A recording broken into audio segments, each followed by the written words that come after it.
President.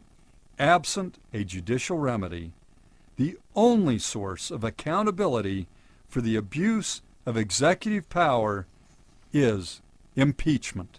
What kind of government arrests a citizen of that government, then holds him incommunicado, in solitary confinement for years, without the right to legal counsel, without access to a court to determine if he is being held lawfully, without bringing charges against him, and without a trial?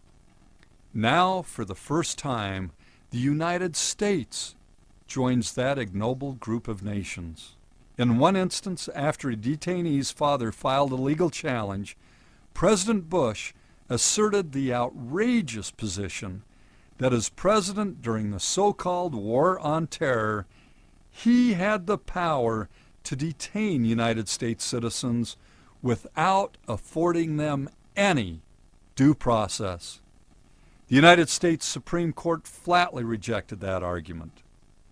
It is during our most challenging and uncertain moments, Justice O'Connor stated, that our nation's commitment to due process is most severely tested. And it is in those times that we must preserve our commitment at home to the principles for which we fight abroad. President Nixon approved a plan to wiretap, burglarize open mail, and infiltrate anti-war groups. President Nixon's approval of those abusive and illegal practices was listed in the articles of impeachment against him as an impeachable abuse of presidential power.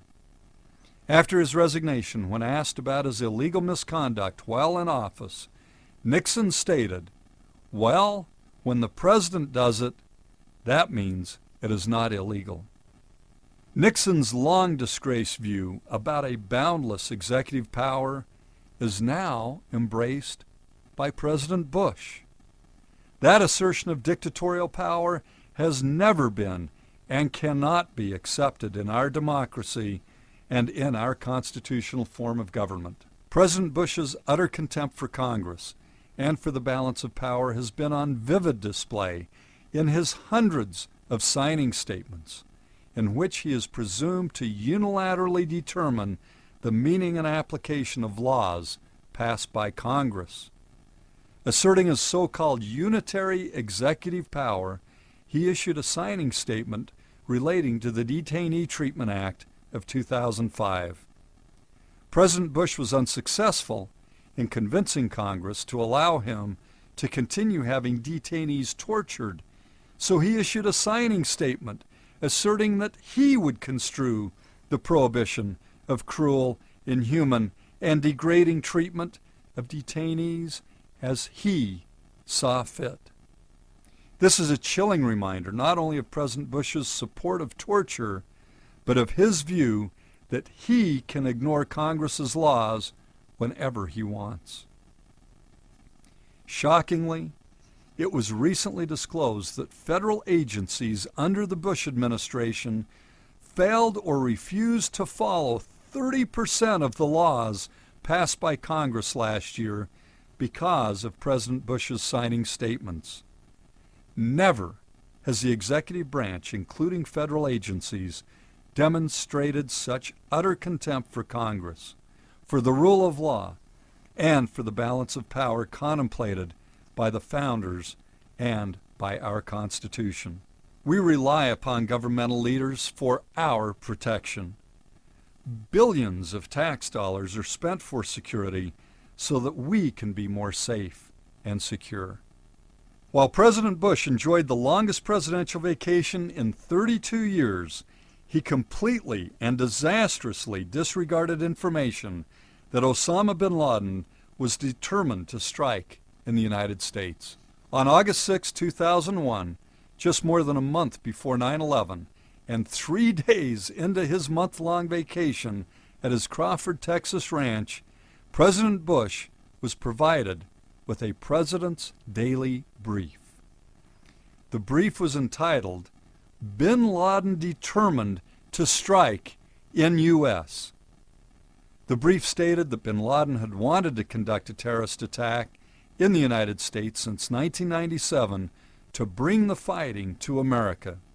It also stated that al-Qaeda members had resided in or traveled to the United States for years. The group apparently maintained a support structure that could aid attacks. FBI information indicated patterns of suspicious activity in the United States consistent with preparations for hijackings or other types of attacks, and there had been recent foreign surveillance of federal buildings in New York. Shockingly, after receiving that information, President Bush did not speak with the CIA director, he did not speak with the FBI director, or with his national security advisor. Rather, as the New York Times reported, he broke off from work early and spent most of the day fishing. Then, as the Washington Post reported the next day, President Bush ran into reporters while playing golf. In fact, President Bush did not speak with anyone about the brief or do anything in response to it until after the 9/11 attacks on our country. That incredible, wholly irresponsible detachment from his solemn obligations was on display again before, during, and after the devastating Hurricane Katrina. These photos of President Bush were taken at the same time as New Orleans residents were stranded and dying.